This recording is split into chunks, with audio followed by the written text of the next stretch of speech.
Tank lorry শ্রমিক union নেতা আলী আজিমকে গ্রেফতারের প্রতিবাদে তৃতীয় দিনের মতো ডিপো থেকে তেল উত্তোলন বন্ধ রেখেছেন শ্রমিকরা।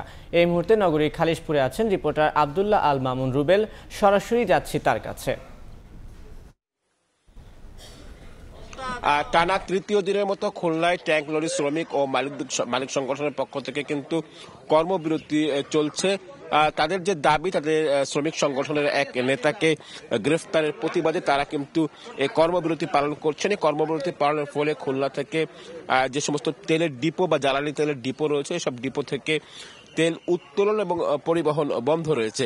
এখানকার যারা শ্রমিক সংগঠন এবং মালিক সংগঠনের নেতৃবৃন্দ রয়েছেন তারা আসলে বলছেন যে তাদের যে নেতা তাকে আসলে অযৌক্তিকভাবে বিনা কারণে গ্রেফতার করা হয়েছে এবং তাকে আসলে জেল হাজতে পাঠানো হয়েছে এবং তারা বলছেন যে তাকে জামিনে অথবা মুক্তি না দেওয়া পর্যন্ত তারা এই আন্দোলন অব্যাহত রাখবেন।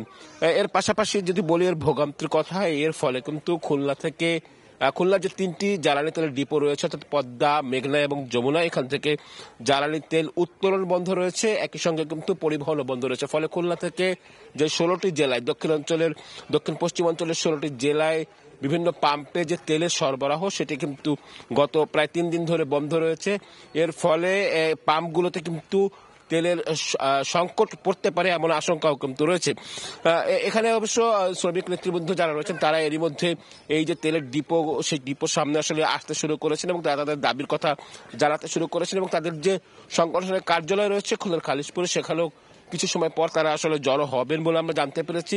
এবং এদিকে যদি জেলা প্রশাসনের পক্ষ থেকে কথা যদি জানিয়ে থাকে, প্রশাসনের পক্ষ থেকে কিন্তু এখানকার যারা শ্রমিক সংগঠনের নেতৃবৃন্দ রয়েছেন তাদের সঙ্গে এবং মালিক সংগঠনের নেতৃবৃন্দ রয়েছেন তাদের সঙ্গে যোগাযোগ করা হয়েছে এবং তারা আসলে বলছেন আজকে জেলা প্রশাসন কার্যালয়ে তাদের সঙ্গে একটি সভারও কথা রয়েছে, যদিও সময়টি এখনো নির্ধারিত হয়নি এবং সেই সভা থেকে তাদেরকে আসলে আহ্বান জানানো হবে যাতে তারা আসলে এই কর্মবিরতিটি তারা আসলে যাতে দ্রুত উঠিয়ে নেয়, কারণ এর ফলে কিন্তু বিভিন্ন পাম্পে তেলের সংকটে পড়ার একটি আশঙ্কা কিন্তু তৈরি হয়েছে।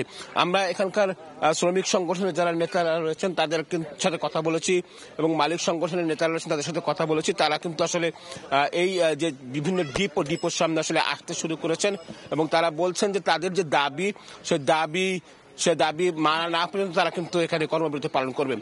তো আমার কাছে এই ছিল খুলনা থেকে ট্যাঙ্ক লরি মালিক ও শ্রমিকদের যে কর্মবিরতি তার সবশেষ খবর। এতক্ষণ সরাসরি যুক্ত ছিলাম খুলনায়।